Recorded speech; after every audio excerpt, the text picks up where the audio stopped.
Wonderful, wonderful, Jesus is to me. Counselor, Prince of Peace, the mighty God is He. Oh, saving me, keeping me from all sin and shame. Wonderful, my Redeemer, praise His name. Oh, my, that blooms my heart. How wonderful He is. I tell you, there's no end to this. I come into this 33 years ago, feeling this way. And if He tarries one day, I'm going to close my eyes. I'm going out in the same way. Amen. Wonderful, wonderful, Jesus is to me. He's a counselor, my Prince of Peace. A mighty God is He. He's saving me. He's keeping me from sin and shame. Wonderful, my Redeemer, praise His name. Is the old-time Holy Spirit, and the devil won't get near it. That's the reason people fear it, but it's good enough for me. Here's the old-time religion, here's the old-time religion, here's the old-time religion. It's good enough for me. It will do when I am dying. It will make you stop your lying. It will start the devil flying. And it's good enough for people. Give it all time. Give it all time.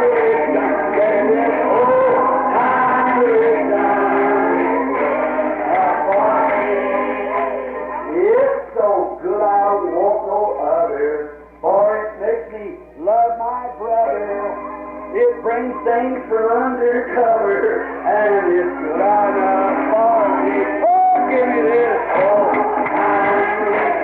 Give me this all time. Give me this all time.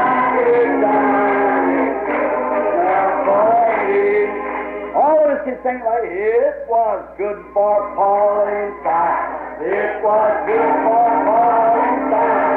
It was good for Paul and Silas. And it's good enough for me. It is all time religion. Got that old time religion. Got that old time religion. Amen. We'll work till Jesus comes. We'll work till Jesus comes. We'll work till Jesus comes, and then we'll gather home.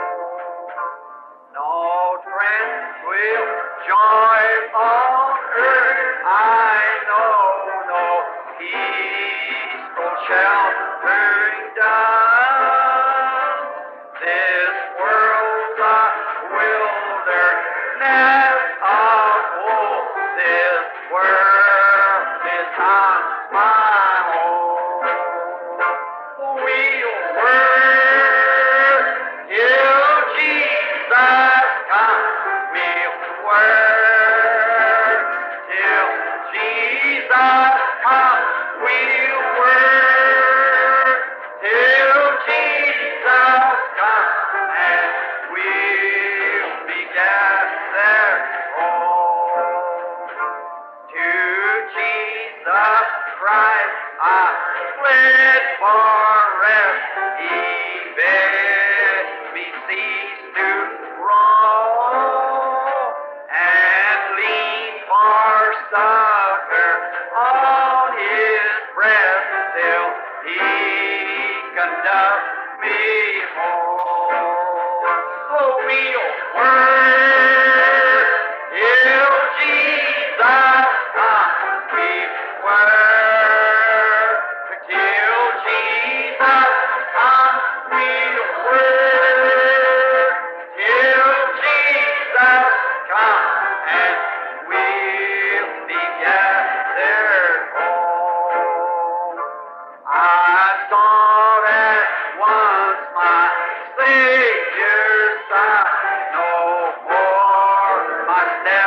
shall roll.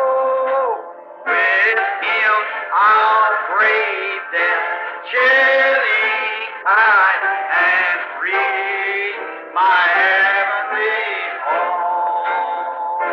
Oh, we'll work till Jesus comes. We'll work till Jesus comes. We'll work till Jesus comes, and we'll be there.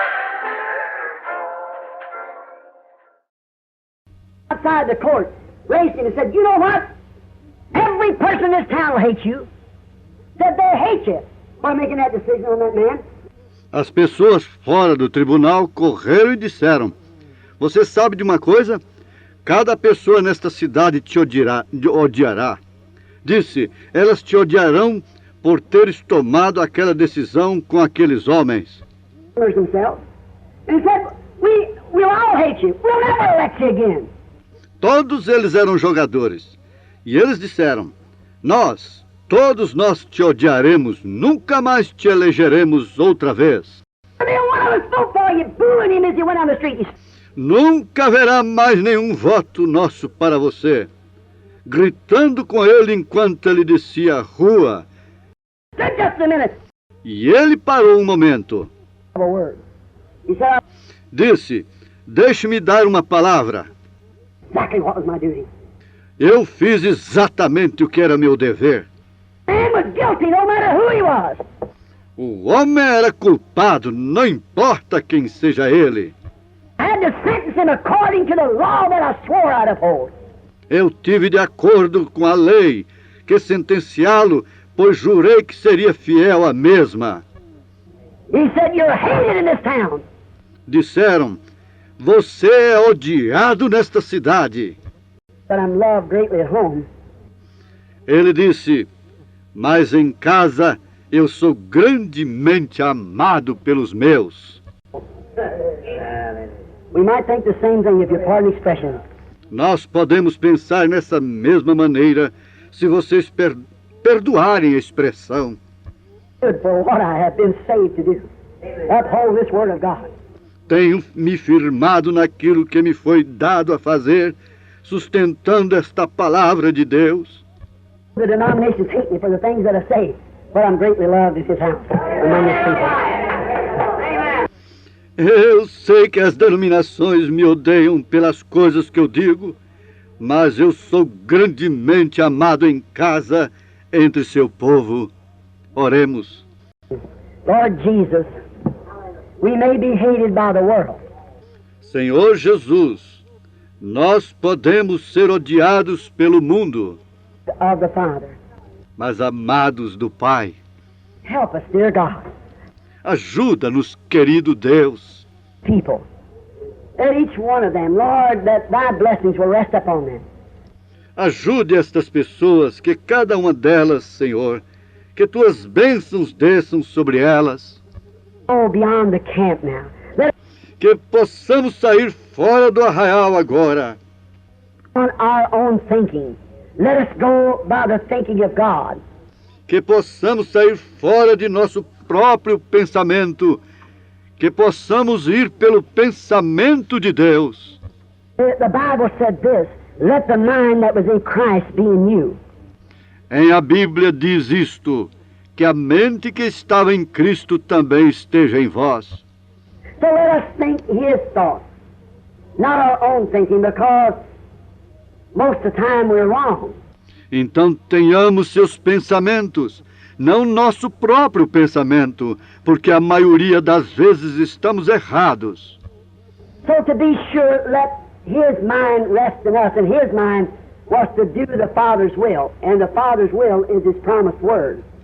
Então, para estarmos certos que sua mente descansa em nós, e sua mente era para fazer a vontade do Pai, e a vontade do Pai é a palavra prometida.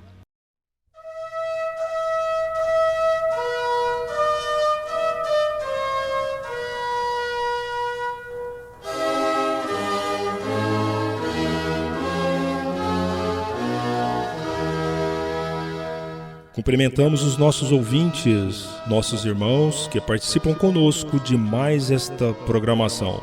Uma boa noite com Jesus.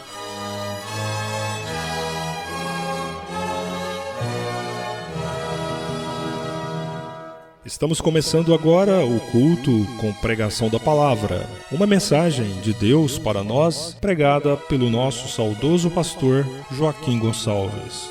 Culto que acontece todas as terças e quintas, às 19 horas, e aos sábados, às 18 horas. Ao som do hino Somente Crer, vamos receber a palavra de Deus através de mais esta poderosa mensagem.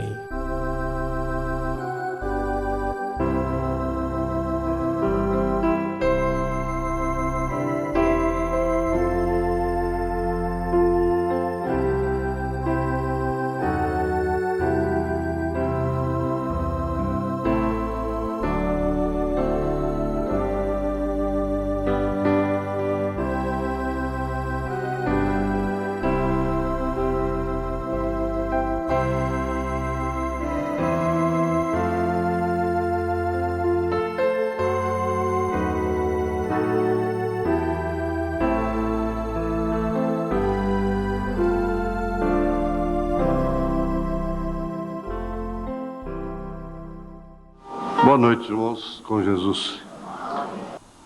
Nós estamos estudando coisas fundamentais que realmente são um fundamento sobre o qual a igreja está edificada, que se trata do fundamento dos apóstolos e dos profetas. Essa conscientização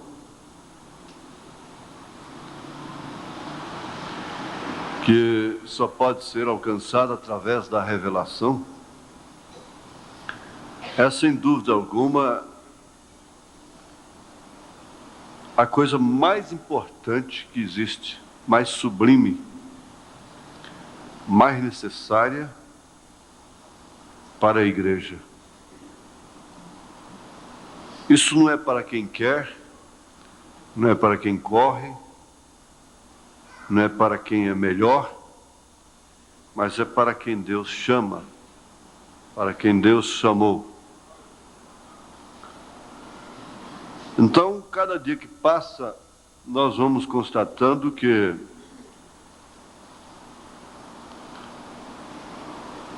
o fundamental, o mais importante, é sem dúvida alguma o batismo com o Espírito Santo sem sensação.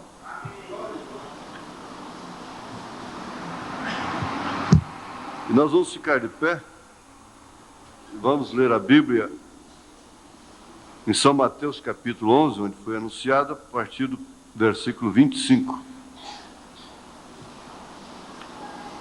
Naquele tempo, respondendo Jesus, disse: Graças te dou, ó Pai, Senhor do céu e da terra, que ocultaste estas coisas aos sábios entendidos e as revelaste aos pequeninos. Sim, ó Pai, porque assim te aprouve. Todas as coisas me foram entregues por meu Pai, e ninguém conhece o Filho senão o Pai, e ninguém conhece o Pai senão o Filho, e aquele a quem o Filho quiser revelar. E para completar, ele disse: Vinde a mim todos os que estáis cansados e oprimidos, e eu vos aliviarei. Tomai sobre vós o meu jugo, e aprendei de mim, que sou manso e humilde de coração, e encontrareis descanso para as vossas almas, porque o meu jugo é suave e meu fardo é leve. Te damos graças, ó Pai, pelo amor e pela bondade que tens tido para conosco, de sermos alcançados por essa revelação, de estarmos entre estes pequeninos. E agora, Senhor, nós te pedimos que tu venhas iluminar aquilo que o Senhor tem para nós, a palavra. Que seja pouca coisa, mas que seja revelada, Senhor. Mais uma porção para alicerçar a nossa fé. Em nome de Jesus Cristo, pelo Teu poder, nós te suplicamos estas bênçãos. Amém. Assentai-vos.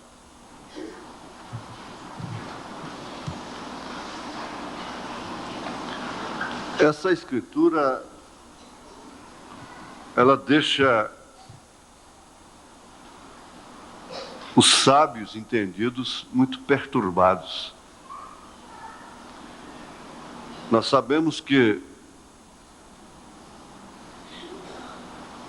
o cavaleiro do cavalo branco, de Apocalipse capítulo 6,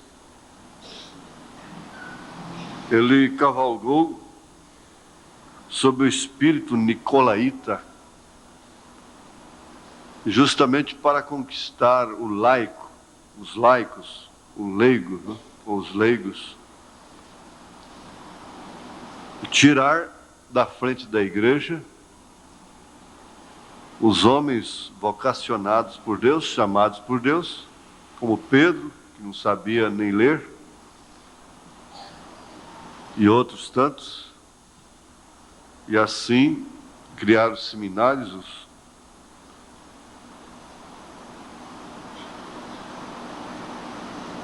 e edificarem a igreja mundana sobre a teologia, a ciência que estuda Deus. Agora, Deus nunca foi objeto de estudo. Deus é objeto de adoração.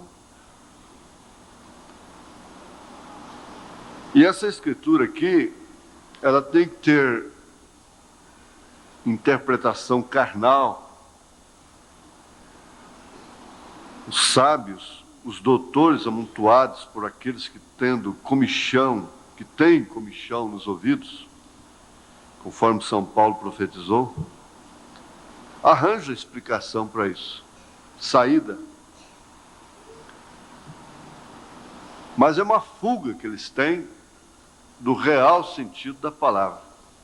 Eles fogem do real sentido, do verdadeiro significado. Bem como aquela referência também quando Jesus mandou aquele recado para João Batista, em resposta ao seu recado. Diga para João que os cegos ouvem, os paralíticos são curados, os mortos são ressuscitados, os surdos ouvem, os oprimidos são libertados, e o Evangelho é anunciado aos pobres. E eles têm que arrumar uma outra interpretação para aquilo que Paulo disse, que não são muitos os sábios, são pouquíssimos os sábios deste mundo, que Deus chama. Como ele diz aqui, 1 Coríntios, né? Capítulo 1, acho que é isso mesmo.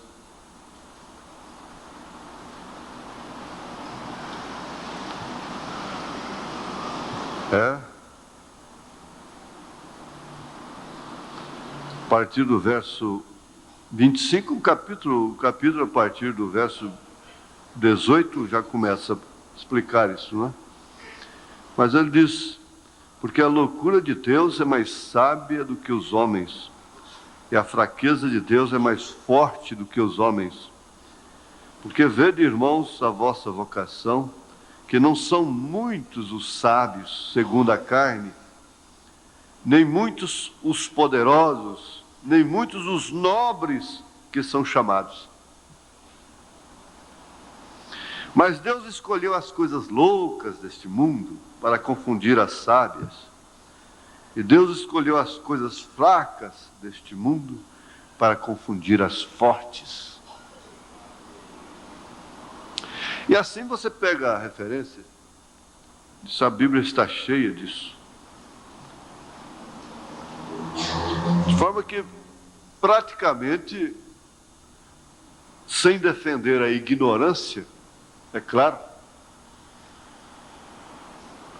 A gente pode entender quando eles disseram, alegando que a multidão que acompanhava Jesus, eles desafiaram, dizendo: veja se tem algum príncipe no meio deles. Veja a classe de gente. Agora, eles usaram exatamente isso, os reverendos, batistas, presbiterianos. Eles usam exatamente isso. Veja a classe de gente que crê nesse profeta, que aceita essa mensagem.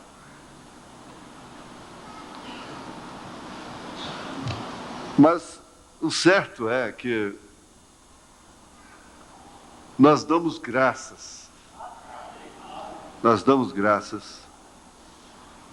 por essa grande verdade. Naquele tempo, respondendo, Jesus disse: graças te dou, ó Pai, Senhor do céu e da terra, que ocultaste estas coisas aos sábios entendidos e as revelaste aos pequeninos. Agora, que coisas são estas? O que está escondido aos sábios entendidos e revelado somente aos pequeninos? Que Jesus Cristo nasceu? Todo mundo sabe. Que Jesus Cristo morreu? Todo mundo sabe. O mundo chamado cristão aceita que Ele é o Cristo. Que coisas seriam estas? As coisas que foram escondidas aos sábios entendidos.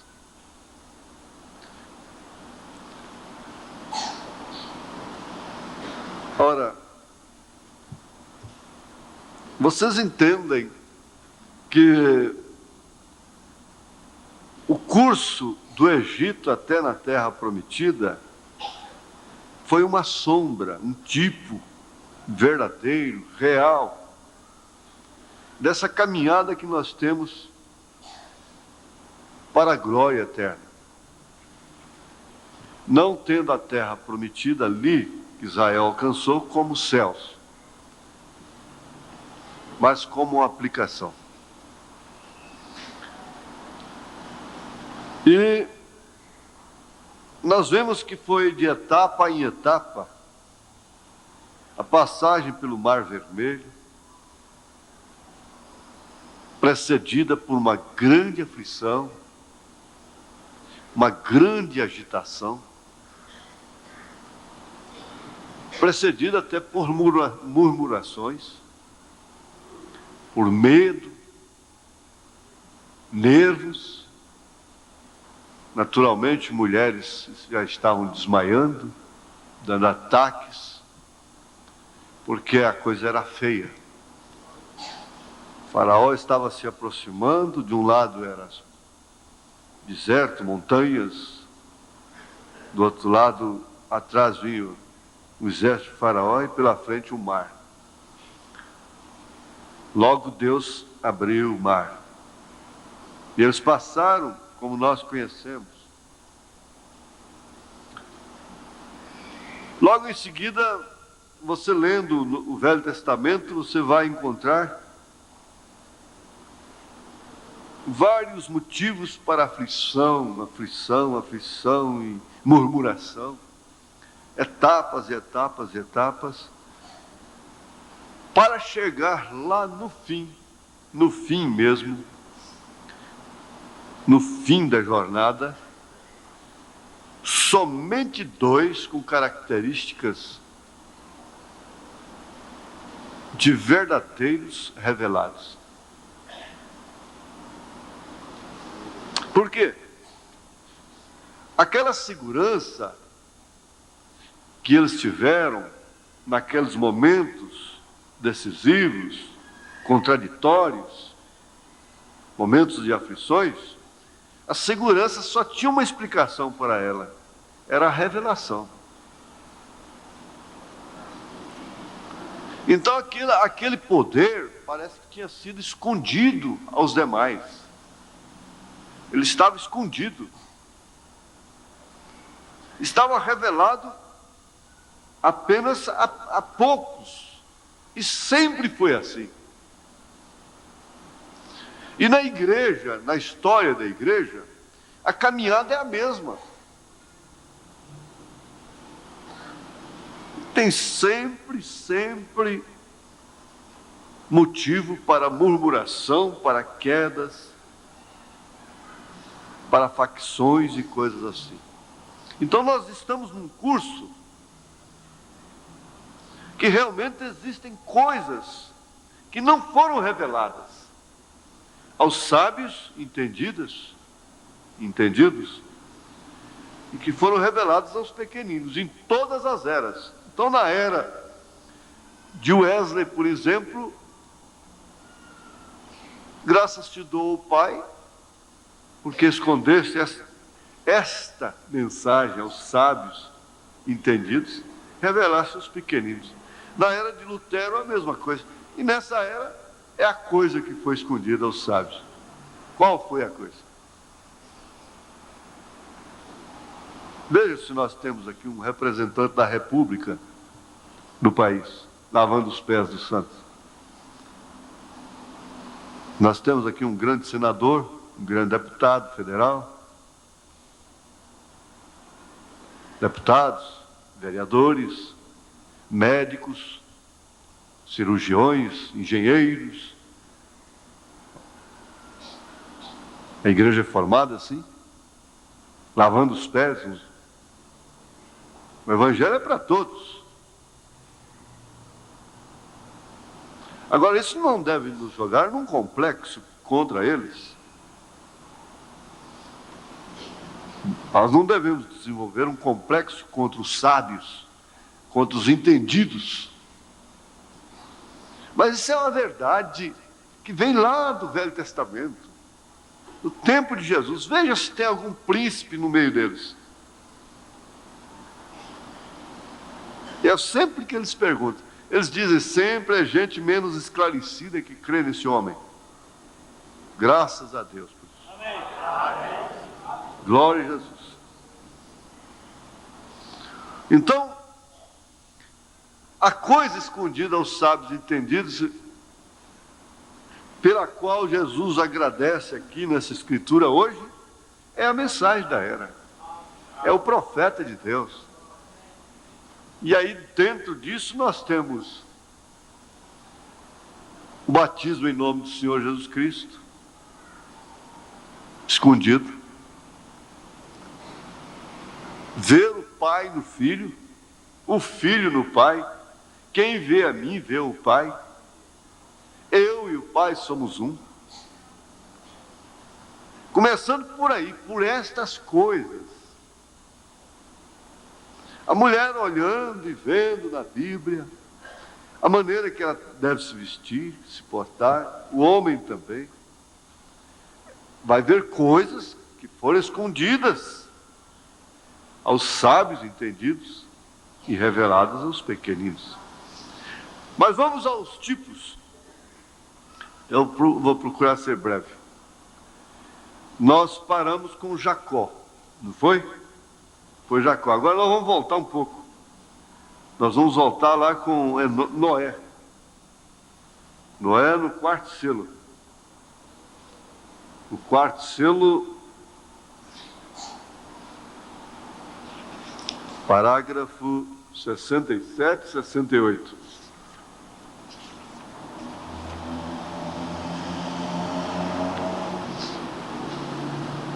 Nós estamos analisando, estudando os tipos, os símbolos. Isso quer dizer coisas que são escondidas. A teologia tem uma controvérsia tremenda sobre o Apocalipse. O Apocalipse, à luz dos batistas, é uma coisa, à luz dos presbiterianos é outra, à luz da Assembleia de Deus já é outra, à luz da tal igreja congregacional, Igreja de Cristo já é outra, e dos adventistas já é outra. Afinal de contas, né? Quem que estaria certo? Por que há tanta controvérsia?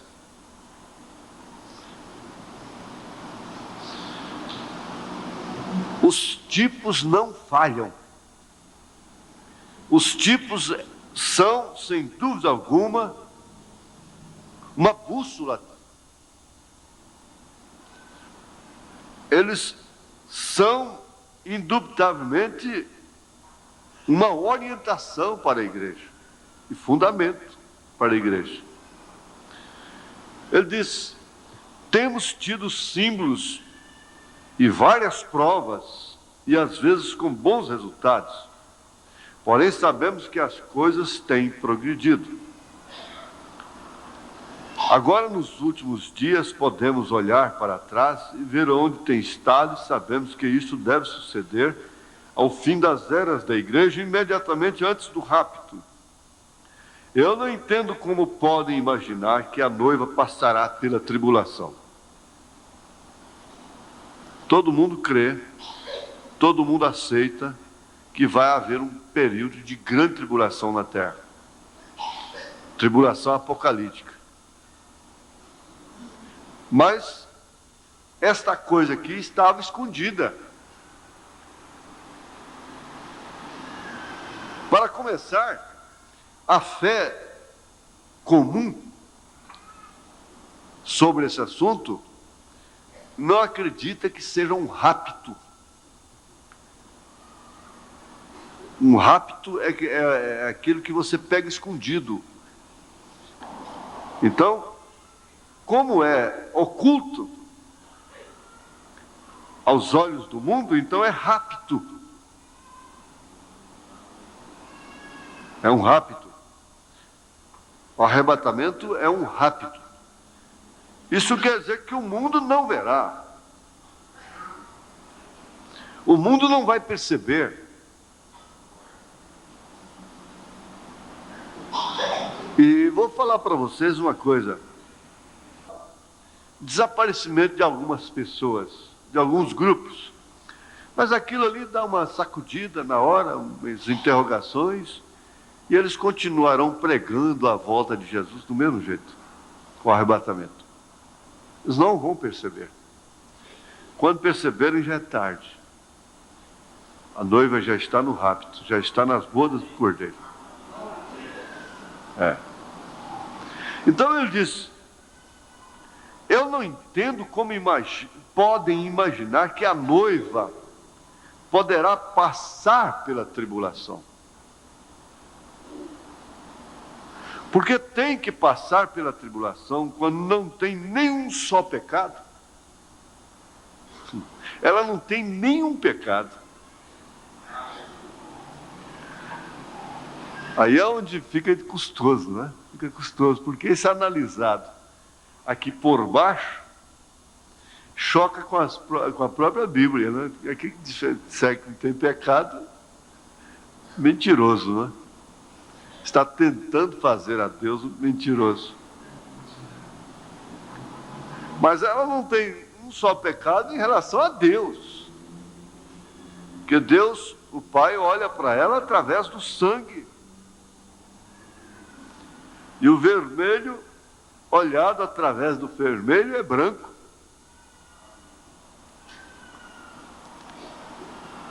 Então, ele diz, não tem nenhum só pecado. Ela não tem pecado diante de Deus.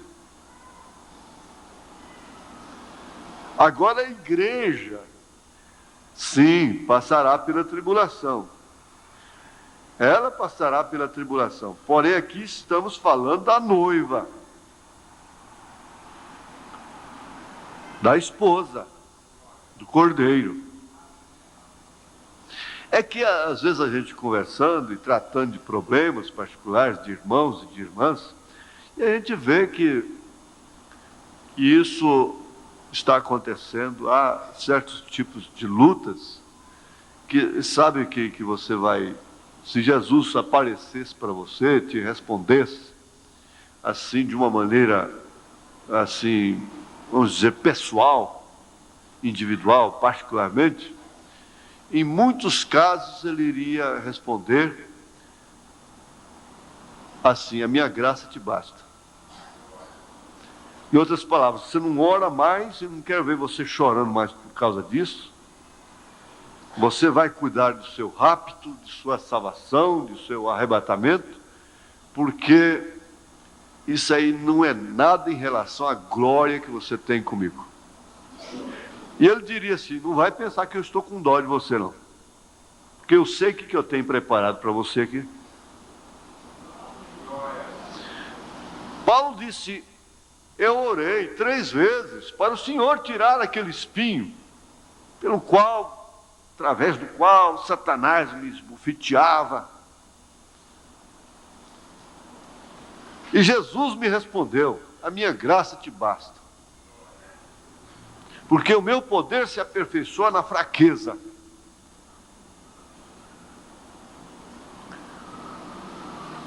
Então, todo sofrimento, toda angústia, todo erro que você comete, erro no casamento, erro em toda a vida, você purga aqui na carne. Você não vai purgar isto lá do outro lado. Não existe isso. A noiva não estará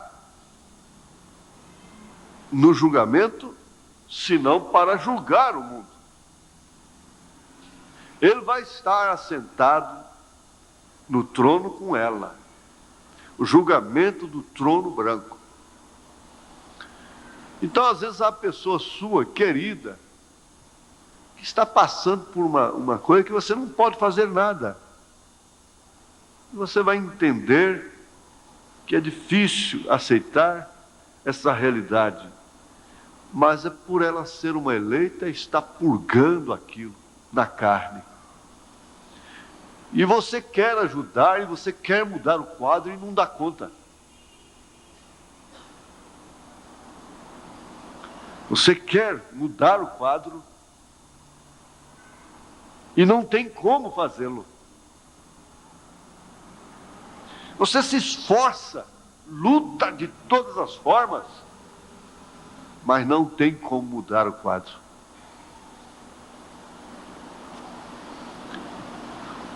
O melhor que faz é buscar realmente orar e pedir ao Senhor revelar a sua, realmente o porquê daquilo, vamos dizer, que objetivo tem aquela luta na sua vida, porque então você passa a ser uma cristã resignada, um cristão resignado. Você até para de orar naquele sentido, porque Jesus responde. E aí é onde o fardo fica leve, é quando a pessoa aceita aquela realidade.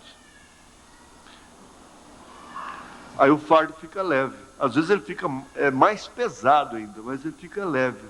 O jugo fica suave. Porque, por exemplo, uma dívida. Eu tenho orientado tantos irmãos, neste caso. Outro dia mesmo tinha um irmão, eu estava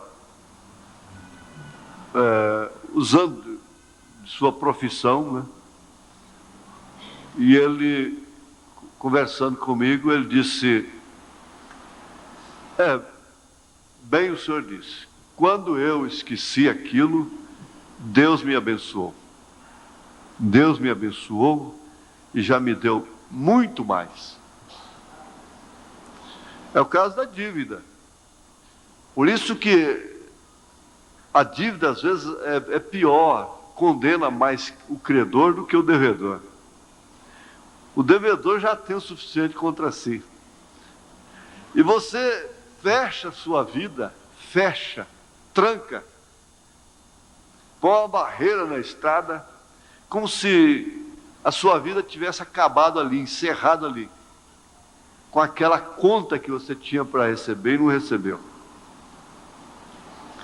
Quer dizer, se você conseguisse aceitar aquela realidade e lembrar do Pai Nosso e perdoar aquilo, perdoe as nossas dívidas, assim como nós perdoamos os nossos devedores. Porque, por outro lado, o outro vai ler a mensagem e o profeta diz: pague as suas dívidas. Está sofrendo, né? A Bíblia manda ele pagar, não dever senão o amor. Então, ambos estão sofrendo, lutando. Mas quando o credor se torna um credor compassivo, não incompassivo, a da parábola, então aquilo traz alívio para ele, e aquilo serve de bênçãos para ele. Ele recebe bênçãos. Mas enquanto a pessoa não tira aquilo do tubo, a água não corre. É uma bucha que entra no tubo. Aquele homem vira uma bucha no tubo da bênção. Aquela mulher vira uma bucha no tubo da bênção. É uma expressão prática para a pessoa entender. É um cano, um tubo que corre uma água, e aquela mulher virou uma bucha. E você não. Mas quando você tira aquilo, aquela raiz de amargura, aquela coisa, então a água corre. Aquele irmão, às vezes o problema é que nem é seu. Eu fico admirado como há pessoas que ficam caçando problemas dos outros para cima de si. Por isso o profeta diz: você fica culpado daquilo. Ele diz: se você se mete numa coisa que você não dá conta de resolver, você fica culpado daquilo. E de fato fica culpado mesmo. Tantas mulheres, senhoras boas, ocupadas com coisas que não são delas. A vida já está tão difícil, tão custosa, e a pessoa ainda chamando carga por cima de si que não lhe compete. Você já pensou? E homens que não estão aguentando com o peso da carga, ainda vai comprar briga lá fora, mexer com a vida dos outros. Por isso o profeta virou para aquela mulher e disse para ela: e você? E você? E Paulo diz: cuida-te de ti mesmo, porque você já está fazendo uma grande coisa em cuidar de si própria, em cuidar de si própria. Mas é isso, encarar a realidade, os fatos. E nós estamos dentro do pensamento que muitas coisas nós temos que sofrê-las aqui. Aí então, quando se aceita aquilo, aceita aquela carga, aquela cruz, nega-se a si mesmo e toma aquela cruz, então ela fica leve, porque houve uma aceitação. Essa é minha, pronto. Agora, enquanto nós estamos lutando, esforçando, suando, aí então a coisa vai ficando mais pesada. Mas a noiva não tem nenhum pecado contra ela. Ela tem sido branqueada e não lhe resta nem o cheiro do pecado. Isso não quer dizer que aqui na dimensão humana, como humanos, esses eleitos não errem. Não, não é isso. Ela não tem pecado, o profeta explicou isso muito bem claro. Para Deus, diante de Deus. Diante de Deus. Que Deus olha para ela, para esse vermelho dela, através do vermelho do seu filho, do sangue. A noiva é perfeita diante de Deus.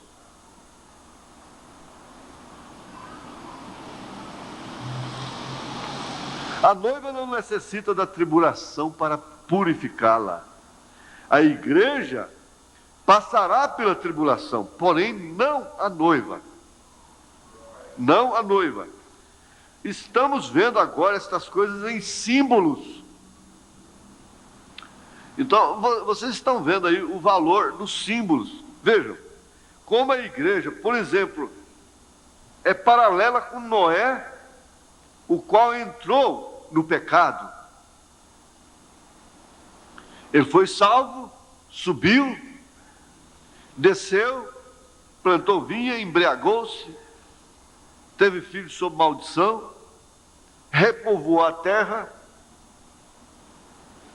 Isso é outra coisa. Isso aí é a igreja. Mas qual seria o tipo da noiva, então? Sim, chegaram, porém Enoque se foi primeiro. Esse é o tipo dos santos que se irão da tribulação, se irão quer dizer, não estarão na tribulação, na grande tribulação. Enoque andou com Deus e foi trasladado antes do dilúvio, antes da grande tribulação de então. Então esse tipo não falha, não tem como falhar. Isso quer dizer que, como Deus tirou Enoque antes da grande tribulação, Ele vai tirar a sua noiva antes da grande tribulação.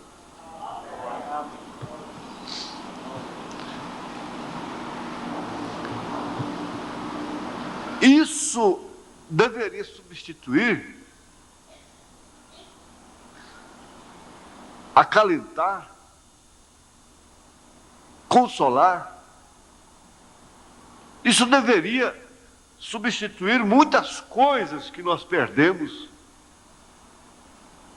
neste mundo.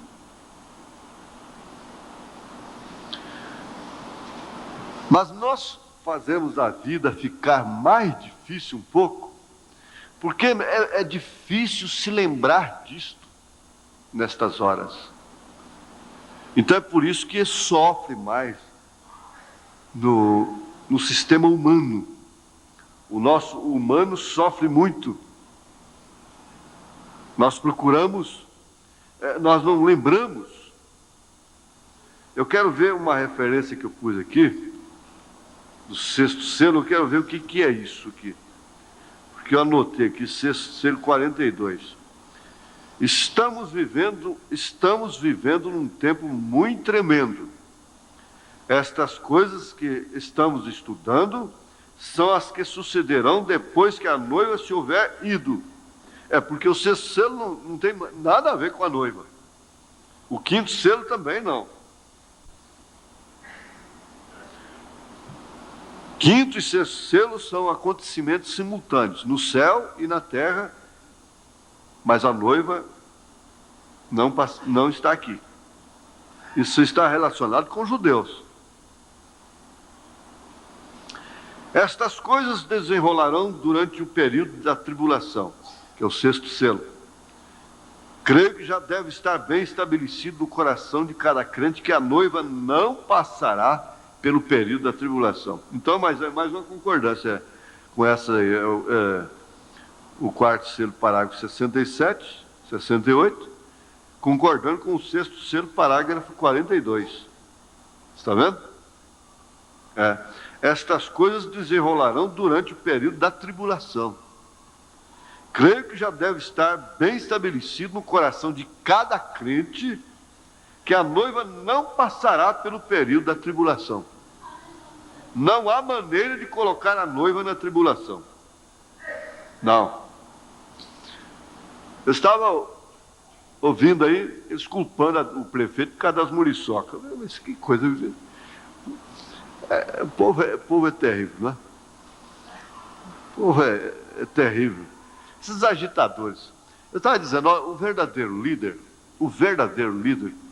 e qualquer líder, seja político, seja religioso, seja o que for, qualquer liderança, ele não atrai o povo através de defeito dos outros, de falhas dos outros. O verdadeiro líder não faz isso. O verdadeiro líder atrai o povo pelo seu carisma, pela sua liderança, pelas suas realizações. Não é apontando só defeito dos outros, Mas tem um partidinho aí que é a única coisa que ele sabe fazer. É igual certos ministérios que tem. Dizem que é da mensagem, mas a única coisa que ele sabe fazer é ficar apontando defeito das igrejas. Pondo até apelidos nas igrejas, nas mulheres, nas moças. Tudo. É esse partidinho da mensagem. Dizem que é da mensagem. Ora, aí eu estava pensando assim, vocês estão achando que muriçoca é praga?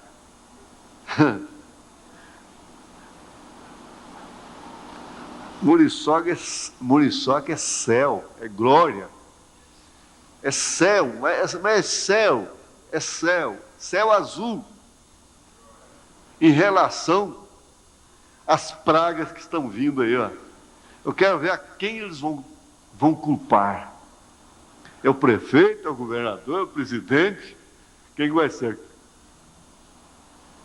Quando aqueles morcegos com asa de 30 metros para cada lado, aquelas formigas que pegam uma jamanta dessa e vai, pisa nela assim, vira nada. Pisa num edifício desse assim, vai levando tudo. Essas pragas, quando estiverem caindo pedras lá de cima, a Muriçoca é céu. Eu fiquei pensando, falei, moçada, vocês estão enganados. Vocês não sabem qual é o prefeito que vai dar conta daquilo, viu? De certo, esse partidinho vai evitar as pragas do Apocalipse. Por certo, não é? Porque ele resolve tudo. A noiva não passará pelo período da tribulação. Não há maneira de colocar a noiva na tribulação. Agora, deixe-me esclarecer. Podemos colocar a noiva, porém não a noiva. A noiva já se haverá ido, porque ela está sem pecado, não tem nada contra si. E por que você fica um contra o outro, quando Deus não tem nada contra nenhum nem o outro? Às vezes tem duas irmãs, dois irmãos, um contra o outro aí, trocando gentilezas, né? Gentilezas, você entende, entre aspas. E vai ver, Deus não tem nada nem contra um, nem contra o outro. E aí? Deus não tem nada contra ele, você tem. Deus não tem nada contra ela, mas você tem. Mas eu tenho. Ela tem que me pagar. Não tem nada contra si. A graça de Deus a tem coberto completamente. E o cloro de Deus lhe tem tirado todos os seus pecados. E os tem apartado para tão longe que já não resta lembrança nenhuma deles. Não há nada senão pura perfeição na presença de Deus. Então o profeta diz assim, que é uma perfeição por representação.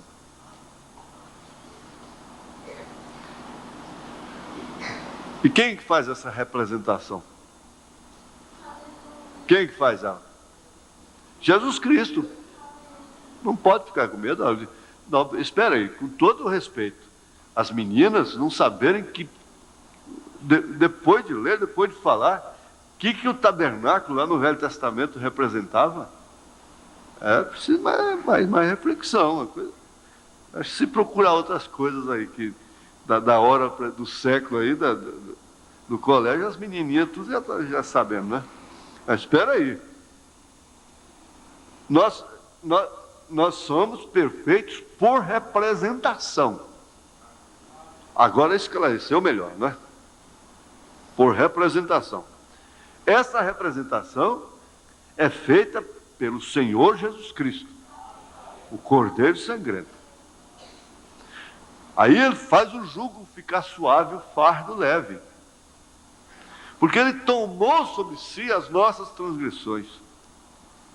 Tomou sobre si os nossos pecados.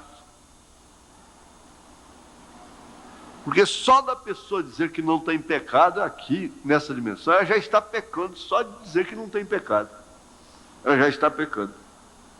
Então, essa perfeição é por representação, pela fé que você tem no sangue de Jesus Cristo. E você o aceita como seu advogado.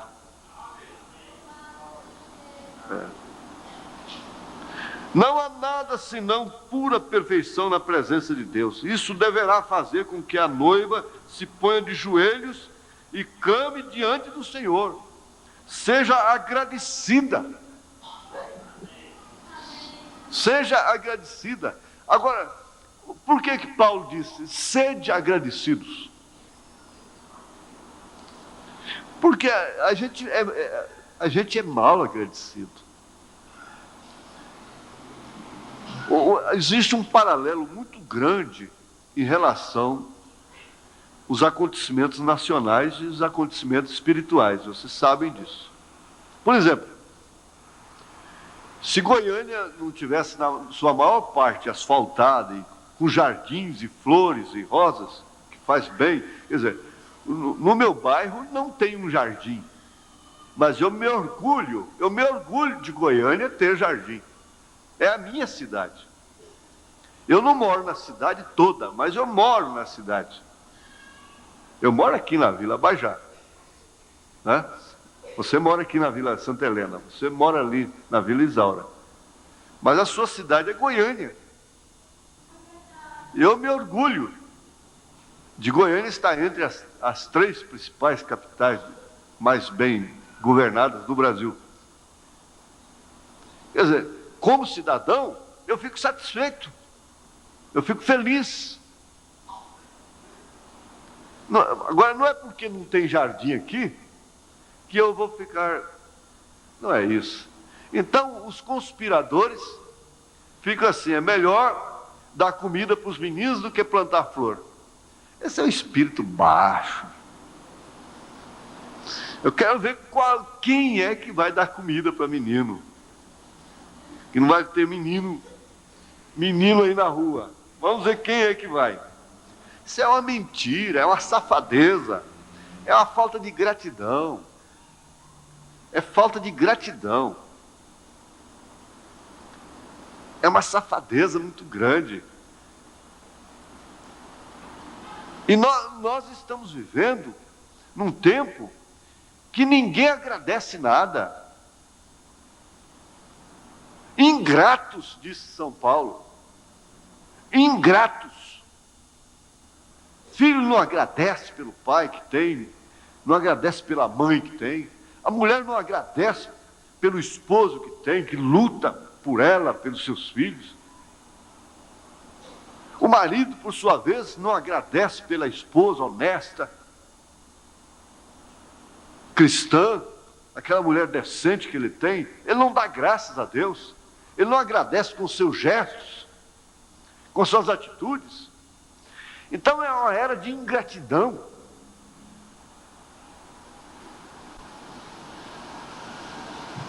Mas Davi vem e diz: bendiz, ó minha alma, bendiz o Senhor, não te esqueças de nenhum de seus benefícios. Não esqueça dos benefícios, não.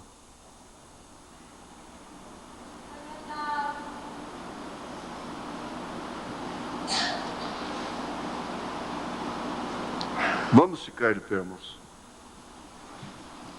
Nosso tempo já se foi. Nós vamos ficar só então com esse tipo de Noé e Enoque, que é muito bonito, muito importante, que é perfeito. Noé passou pela grande tribulação do dilúvio. Enoque, porém, foi arrebatado, trasladado antes. Virá o terceiro batismo, o terceiro juízo que vai cair sobre a terra. Nós tivemos água, sangue, a crucificação de Jesus Cristo, e agora vem o fogo. São Pedro profetizou que a terra que agora existe está reservada como tesouro para o fogo. Ela vai ser queimada. Isso depois de um período que 3 anos e meio de tão grande tribulação, que esses 3 anos e meio vai parecer 30 anos. Vai ser tão custoso, tão terrível.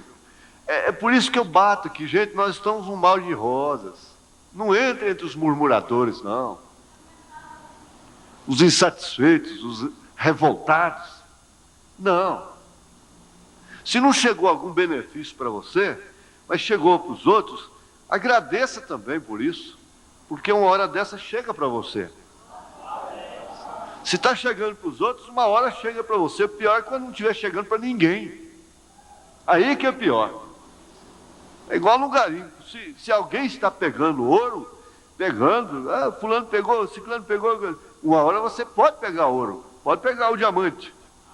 Mas se ninguém estiver pegando ali 1 mês, 2, 3, 4, 5, 6 meses, ninguém pega diamante, o que você vai ficar fazendo lá? Que esperança você tem? Então, assim são os benefícios. Às vezes não chegou para você, mas está chegando. Olha, nós estamos no mar de rosas em relação ao que está vindo aí. Escutem bem isso. Antes de murmurar, antes de queixar-se, lembre-se disso que tem falado. Nós estamos num mar de rosas ainda. Procurem ser agradecidos, ganhe o que puder, economize o que puder, dá o que puder. Você entende a expressão do profeta. Trabalhe com a boa consciência, como se ele viesse daqui 100 anos. Mas viva como se ele viesse essa noite. Se você tem a sua casa para fazer, faça a sua casa. Põe o tijolo lá. Mas, de vez em quando, você dá uma olhada para cima. Amém? Aleluia! Glória a Deus.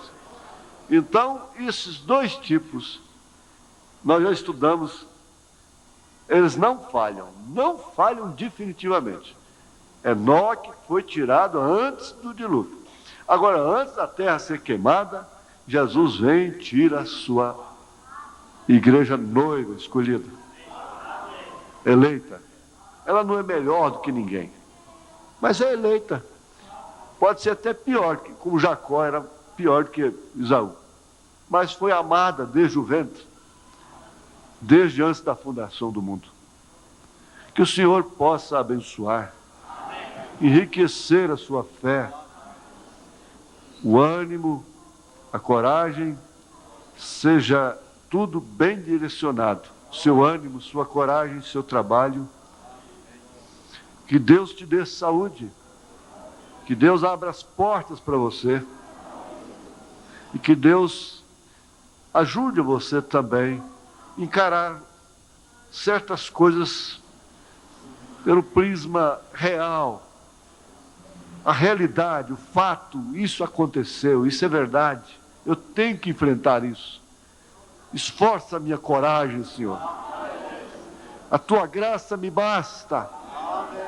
Em nome de Jesus Cristo. O Senhor fica com nós todos. O Senhor guarda todo o teu povo na face da terra. Em nome de Jesus Cristo, pelo poder de Deus. Amém, Senhor. Amém. Glória a Deus. Amém. Você é um pregador do Evangelho também, e você está aqui por uma boa causa. Você não está doente, você está em necessidade e você quer um avivamento pentecostal para começar em sua igreja. Todos nós queremos isso. Vamos todos ficar de pé por um avivamento pentecostal. Deus Todo-Poderoso que criou os céus e a terra. Eu peço que todos os poderes dos demônios deste recinto sejam quebrados. O poder de Jesus Cristo seja manifesto, Senhor. Nós não estamos derrotados. Satanás, eu te ordeno no nome do Senhor Jesus Cristo, sai deste povo. Ponham-se de pé, vocês aleijados nas cadeiras de rodas. Deem glória a Ele, todos vocês.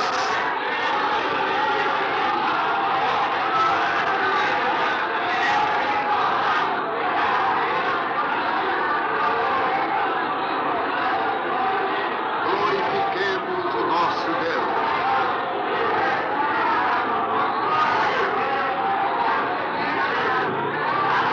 Aleluia.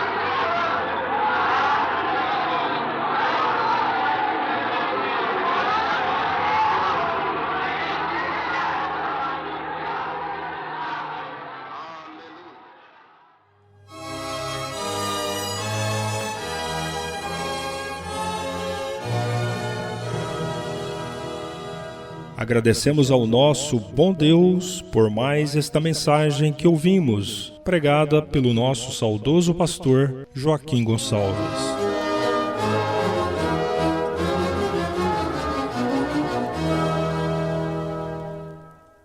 Esta programação, com uma poderosa mensagem a nosso favor, acontece todas as terças e quintas, às 19 horas, e aos sábados, às 18 horas. A Web Rádio Fé para Vencer o Mundo transmite o nosso programa todos os dias em 2 horários, às 6 horas da manhã e às 18 horas. Os nossos cultos ao vivo, bem como a web rádio, são transmitidos através do nosso aplicativo ou da nossa página tabernaculodafé.org.br. Nos despedimos com a graça de nosso Senhor Jesus Cristo e com fé no Filho de Deus, a fé que vence o mundo. Boa noite com Jesus.